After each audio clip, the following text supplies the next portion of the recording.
My name is Josh. I'm a huge Seahawks fan. I like to represent our fandom, the 12th man, and the Seahawks through tailgating.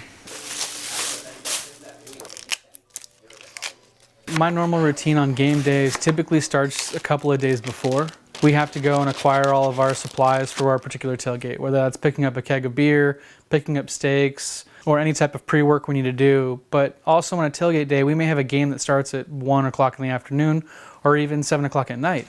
But we're still up at our tailgate location by 7 a.m. at the latest.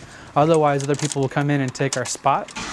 And our spot's kind of special because it has a large amount of area to where we can have 60 feet of canopy and covered area for all of our tailgating festivities, as well as being comfortable having kids at our tailgate without having to worry about them getting hit by cars. Tailgating makes me feel excited. Excited for my team, excited for the game that we're about to play, as well as excited to spend time with my friends and family. And being able to celebrate that we're getting ready to go and see some guys put on a uniform and represent Seattle the best way they know how. It's that camaraderie and that relationship that I like to foster, and we tend to foster it through tailgating.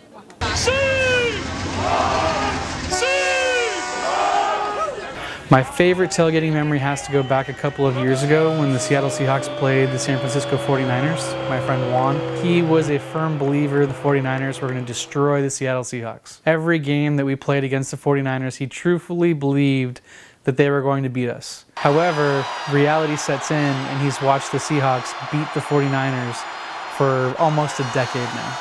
And he's still relentless in believing that the 49er empire is going to strike back.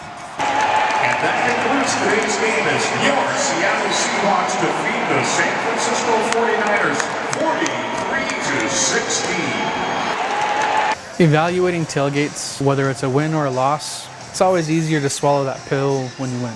But when you lose, there's a different kind of sentiment or emotion that you carry with you because you have a walk. From the stadium to wherever you parked, from the stadium to where you have to catch a bus, from the stadium to where you have to catch Sound Transit.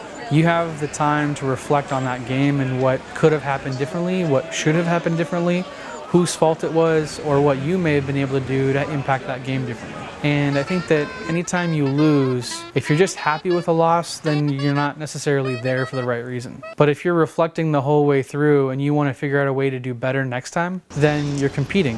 Whether you're competing as a fan or you're competing as a player, you're still there as part of the 12th man, as part of the Seahawks, to try and make sure that you can do something differently next time so you can be on the winning side of things instead of the losing side of things.